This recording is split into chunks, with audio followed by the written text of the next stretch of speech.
Hi all. ആദ്യം ഞാൻ എന്നെ ഒന്ന് പരിചയപ്പെടുത്താം. എൻ്റെ പേര് അഫ്ന. ഞാൻ library science PG second year വിദ്യാർത്ഥിനിയാണ്. അപ്പോൾ നമുക്ക് എന്ത് ചെയ്യാം, കുറച്ച് കഥകളൊക്കെ പറഞ്ഞ് എന്ത് ചെയ്യുക, ഈ ഒരു സെഷൻ ഇങ്ങനെ മുന്നോട്ട് കൊണ്ടുപോകാമെന്നാണ് ഞാൻ വിചാരിക്കുന്നത്. അപ്പോൾ ആദ്യം ഞാൻ കുറച്ച് ചോദ്യങ്ങളൊക്കെ നിങ്ങളോട് ചോദിക്കാം. നിങ്ങളിൽ എത്ര ആൾക്കാർ ഗൂഗിൾ ചെയ്യുന്നവരുണ്ട്? ഗൂഗിൾ ചെയ്യാത്തവരായിട്ട് ആരാണെന്നല്ല ചോദിക്കേണ്ടത്. ഈ ഗൂഗിൾ ചെയ്യുന്ന സമയത്ത് നിങ്ങൾക്ക് ഏതെങ്കിലും ഒരു സമയത്ത് നിങ്ങൾക്ക് എന്താ പറയുക, ഒരു സെർച്ച് ചെയ്യുന്ന സമയത്ത് ഒരുപാട് ഇൻഫോർമേഷന് വരുന്ന പോലെ, അല്ലെങ്കിൽ ആ ഇൻഫോർമേഷൻ വന്നിട്ട് നിങ്ങൾ ആകെ കൺഫ്യൂസ്ഡ് ആവണ പോലെയൊക്കെ ഫീൽ ചെയ്തിട്ടുണ്ടോ? എപ്പോഴെങ്കിലും ചെയ്തിട്ടുണ്ടോ? അതായത് ഇപ്പം നമ്മളൊരു വേർഡ് അടിക്കുന്ന സമയത്ത് ഡിഫറെൻറ്റ് സൈറ്റുകൾ വന്നിട്ട്, അല്ലെങ്കിൽ ഡിഫറെൻറ്റ് സോഴ്സസിൽ നിന്ന് ഇൻഫോർമേഷൻ വന്നിട്ട് നമ്മൾ ആകെ ഇതിൽ ഏതാണോ ഒതന്റിക്, അല്ലെങ്കിൽ ഏത് നമ്മൾ എടുത്തിട്ട് ചെയ്യണം എന്നുള്ളൊരു കൺഫ്യൂഷൻ സ്റ്റേജിൽ നിങ്ങൾ എപ്പോഴെങ്കിലും എത്തിയിട്ടുണ്ടോ?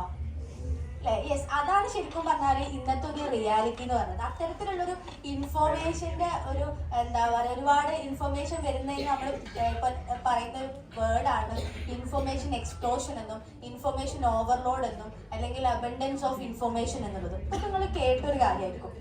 അപ്പോൾ ഇന്നത്തെ ഈ ഒരു കാലഘട്ടത്തിൽ നമ്മൾ എപ്പോഴെങ്കിലും ചിന്തിച്ച് നോക്കിയിട്ടുണ്ടോ? അതായത് ഈ ഇൻഫോർമേഷൻ നമ്മൾ എങ്ങനെ ഹാൻഡിൽ ചെയ്യും, അല്ലെങ്കിൽ ഈ ഇൻഫോർമേഷൻ നമ്മൾ എങ്ങനെ അപ്രോച്ച് ചെയ്യും, അല്ലെങ്കിൽ ഇൻഫോർമേഷൻ നമ്മൾ എങ്ങനെ അതിനെ ബിഹേവ് ചെയ്യുന്നുള്ള കാര്യങ്ങളൊക്കെ എപ്പോഴെങ്കിലും നിങ്ങൾ ചിന്തിച്ച് നോക്കിയിട്ടുണ്ടോ? അല്ലെങ്കിൽ നമ്മളെങ്ങനെ ഇതിനെ റെസ്പോൺസിബിൾ ആയിട്ട് ഇതിനെ കൈകാര്യം ചെയ്യുക എന്നുള്ളത്.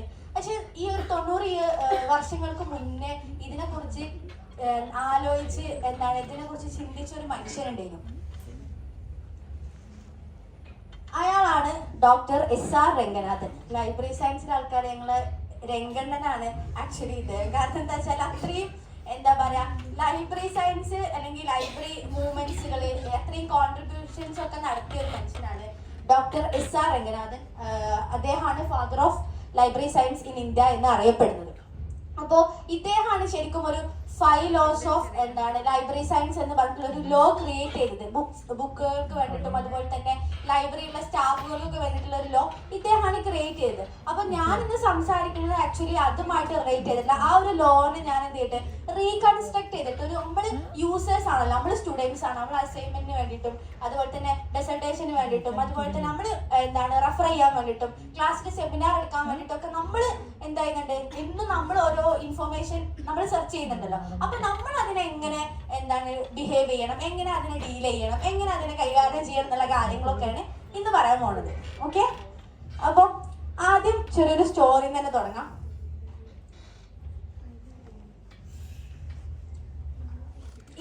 ഫസ്റ്റ് ലോ എന്ന് പറഞ്ഞത് ഇൻഫോർമേഷൻ ഈസ് ഫോർ യൂസ് എന്നുള്ളതാണ്. അതായത് ഞാൻ കഴിഞ്ഞ നെറ്റ് എക്സാമിന് ഇങ്ങനെ പ്രിപ്പയർ ചെയ്യുന്ന ഒരു സമയത്ത് നെറ്റ് എക്സാമിൻ്റെ ഒരാഴ്ച മുന്നായിട്ട് ഞാൻ എന്ത് ചെയ്തു, എല്ലാ അക്കാഡമിയിൽ നിന്നുള്ള, എനിക്ക് മാത്സ് ഞാൻ ഭയങ്കര വീക്കാണ്, ഇതുപോലെ വീക്കുള്ള ആൾക്കാരൊക്കെ ഇവിടെ ഉണ്ടാവും വിചാരിക്കുക. അപ്പം മാത്സ് ഈ നെറ്റ് എക്സാമിൻ്റെ പേപ്പർ 1 അധികം മാത്സ് ആണ്. ഈ data interpretation, mathematical reasoning, logical reasoning എന്നൊക്കെ പറഞ്ഞിട്ട് കുറേ ഉണ്ട്. അതാണെങ്കിൽ സ്കിപ്പ് ചെയ്യാതെ പഠിക്കാനും പറ്റൂല. കാരണം അത് സ്കിപ്പ് ചെയ്ത് കഴിഞ്ഞാൽ പിന്നെ നമുക്ക് മാർക്ക് കാര്യങ്ങൾ കുറയും ചെയ്യും. അപ്പോൾ ഇത് പഠിക്കും വേണം, എന്നാലോ മാത്സിലൊക്കെ ഞാൻ നല്ല വീക്കാണ്. അങ്ങനെയൊക്കെയുള്ള സമയത്ത് ഞാൻ എന്ത് ചെയ്തു, ഞാൻ വിചാരിച്ച് നമുക്ക് പൈസ കൊടുത്തിട്ടുള്ള ഇതൊന്നും ആ ഇതിലേക്ക് ഞാൻ പോവാതെ എന്ത് ചെയ്തു, ഈ A+ അക്കാഡമി, അതുപോലെ തന്നെ ഐഫർ, പിന്നെ ക്ലാപ്സ്, പിന്നെ എന്തേലും അങ്ങനെ കുറച്ച് ഈ JRFന്റെ അല്ലെങ്കിൽ നെറ്റ് കോച്ചിങ്ങിന്റെ ഒക്കെ ഇങ്ങനെ ഫ്രീ ആയിട്ട് യൂട്യൂബുകളിൽ അക്കാഡമീസ് ഉണ്ടല്ലോ. അപ്പൊ അവരുടെ എന്ത് ചെയ്തു പേജുകൾ ഞാൻ എന്ത് ചെയ്തു ഡൗൺലോഡ് ചെയ്ത് വെച്ചു. അതായത് പ്ലേലിസ്റ്റുകൾ, അവരുടെ ഡാറ്റ ഇന്റർപ്രിട്ടേഷൻ സീരീസ് പോലെ നടക്കുന്നുണ്ട്, നമ്പർ സീരീസ്.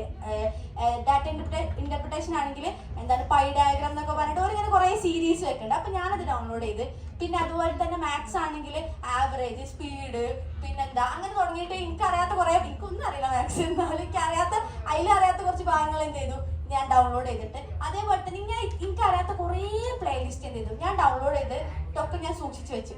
എന്നിട്ട് ഞാൻ വിചാരിച്ചു എന്തായാലും എക്സാം വരുന്നുണ്ടല്ലോ, ചെയ്യാം, അടുത്തിട്ടില്ല, നമ്മളെന്തായാലും ഒരു രാത്രി കൊണ്ട് അല്ലെങ്കിൽ 2 ദിവസം നമ്മൾ തീർക്കും, എങ്ങനെയെങ്കിലും ഇങ്ങനെ വിചാരിച്ചിട്ടുണ്ട്. ഞാൻ എന്ത് ചെയ്തു, എക്സാമിന്റെ തലേന്ന് രാത്രി മാത്രമേ എനിക്ക് ഒരു വീഡിയോ മാത്രമേ കാണാൻ പറ്റിയിട്ടുള്ളൂ. അതാണ് ആക്ച്വലി ഈ ഇൻഫോർമേഷൻ ഈസ് ഫോർ യൂസ് എന്നതുകൊണ്ട് ഉദ്ദേശിക്കുന്നത്. കാരണം എന്താ വെച്ചാൽ നമ്മൾ ഇൻഫോർമേഷൻ കളക്ട് ചെയ്യാൻ എല്ലാവരെ കൊണ്ടും പറ്റും.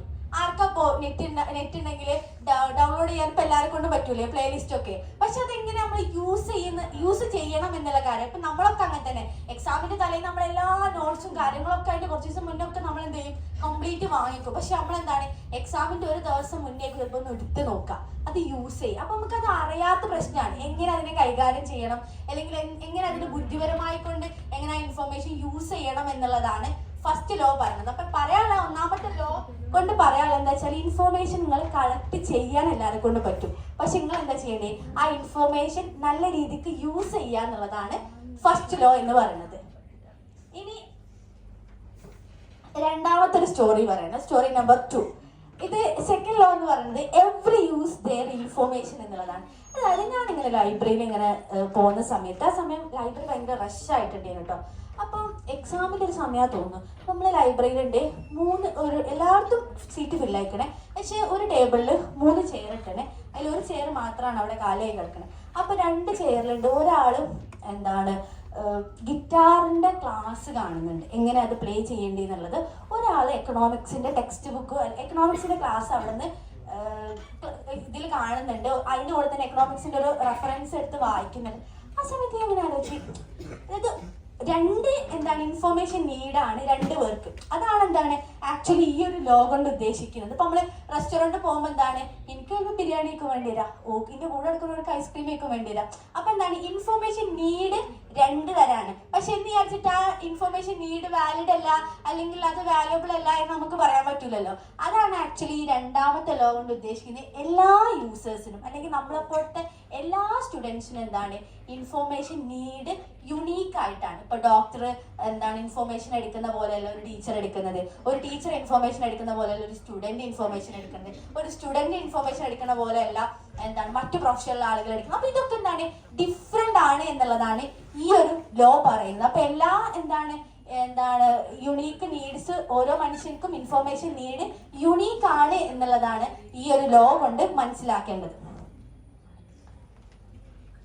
മൂന്നാമത്തെ സ്റ്റോറി പറയാനുള്ളത്, അതായത് മൂന്നാമത്തെ ലോ എന്ന് പറയാം, എവ്രി ഇൻഫർമേഷൻ ഇറ്റ്സ് യൂസർ എന്നുള്ളതാണ്. നമ്മളെ നാട്ടിലൊരു ലൈബ്രറി ഉണ്ട്, വിദ്യാപ്രകാശിനി ലൈബ്രറി എന്നുള്ളത്. ആ ലൈബ്രറിയിൽ ഞാനൊരു ദിവസം ഇങ്ങനെ ബുക്ക് എടുക്കാൻ വേണ്ടി പോയ സമയത്ത്, ബുക്ക് എടുക്കുന്ന സമയത്തുണ്ട് ഒരു ന്യൂസ് പേപ്പർ ഒന്നായിട്ട് ഒരുണ്ട് ബൗണ്ടഡ് ആയിട്ട് വെച്ചിട്ട് ആകെ ഒരു ഷെൽഫിൻ്റെ ഉള്ളിൽ വെച്ചിട്ടുണ്ട്. ആ സമയത്ത് ഞാൻ ആലോചിച്ച്, ഇതിപ്പോൾ എന്തിനാ വെറുതെ, ഇത് വേണമെങ്കിൽ അവർക്ക് ഒഴിവാക്കിക്കൂടെ, എന്താ ഇത് ഒഴിവാക്കി കഴിഞ്ഞാൽ വേറെ പുതിയ ബുക്ക് വെച്ചിട്ട് എന്ത് ചെയ്യാം, അത് ഫില്ലപ്പ് ചെയ്യാലോ, ഇവര് എന്തിനാ ആവശ്യമില്ലാണ്ട് ഈ ന്യൂസ് പേപ്പർ ഇങ്ങനെ കെട്ടി ഇവിടെ വെച്ചിരിക്കണേന്ന് വിചാരിച്ച് അങ്ങനെ എന്ത് ചെയ്തു. ആ സമയത്ത് ഞാൻ അപ്പൊ എനിക്ക് മനസ്സിലായിട്ടില്ല എന്തുകൊണ്ടാണ് അവർ അതങ്ങനെ വെച്ചതെന്നുള്ളത്.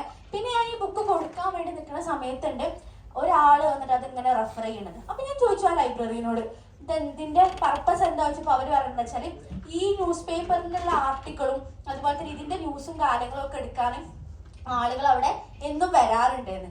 എനിക്കേ ചിലപ്പോൾ ആ ന്യൂസ് പേപ്പർ അവിടെ വെക്കുന്നോണ്ട് ഒരു ബുദ്ധിമുട്ടുള്ളൂ. പക്ഷെ ഈ ഒരു ന്യൂസ് പേപ്പറിനെ തേടിയിട്ട് ഒരുപാട് ആൾക്കാർ വരുന്നുണ്ട് എന്നാണ് ഓര് പറഞ്ഞത്. അപ്പൊ ഇതിന് മനസ്സിലാക്കേണ്ടത് എന്താ വെച്ചാല്, എല്ലാ ഇൻഫർമേഷനും വാലിഡ് ആണ്, അല്ലെങ്കിൽ നമ്മൾ റെസ്പെക്ട് ചെയ്യണം എന്നുള്ളതാണ് പറയുന്നത്.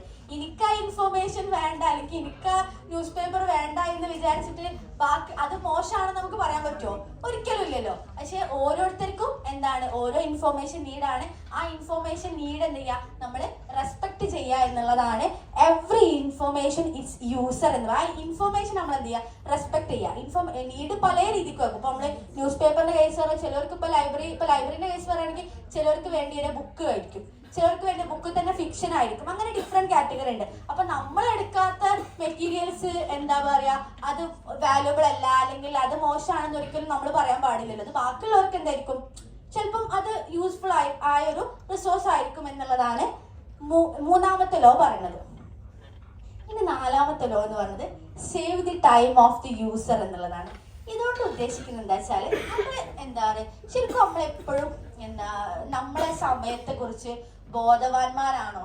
നിങ്ങൾ പറയും, നിങ്ങളെ ടൈമിനെ കുറിച്ച് ബോധവാന്മാരാണോ?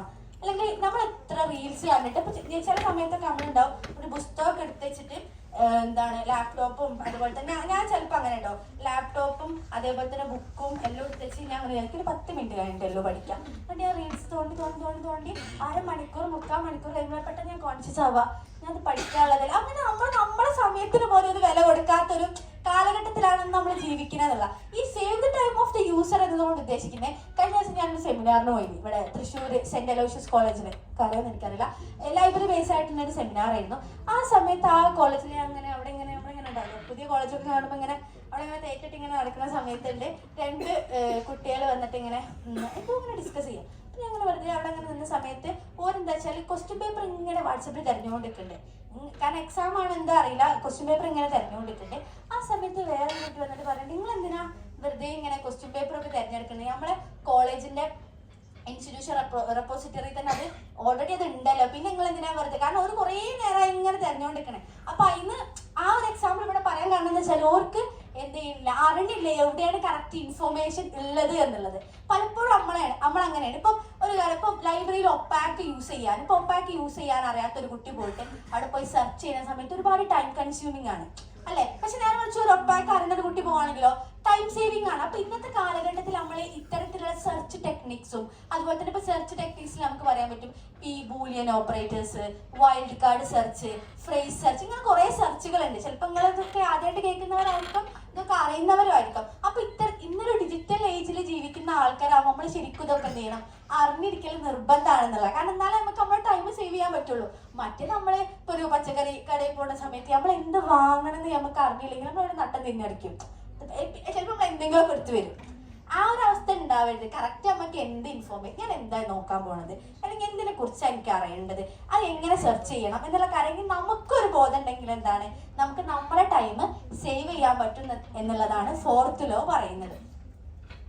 ഇനി 5th ലോ എന്ന് പറഞ്ഞ് the user is A growing organism എന്നാണ്. ഇപ്പൊ ഞാൻ ഫസ്റ്റ് ഇയറിൽ വന്ന സമയത്ത് ഞാനിങ്ങനെ നോട്ട് എടുത്ത്, ഞാൻ ഇവിടെ മൾട്ടിമീഡിയ ഗ്രാജുവേറ്റ് ചെയ്യുന്നു, സൽമാൻ സാറ് ഒക്കെ സ്റ്റുഡൻ്റ് ആയിരുന്നു. അപ്പോൾ ഇപ്പം PG ചെയ്തുകൊണ്ടിരിക്കുകയാണ് ഇവിടുത്തെ ലൈബ്രറി സയൻസ്. പറഞ്ഞല്ലോ 5 വർഷമായി ഇവിടെ ഫാറൂഖ് കോളേജിൽ നിന്ന് സാധനം.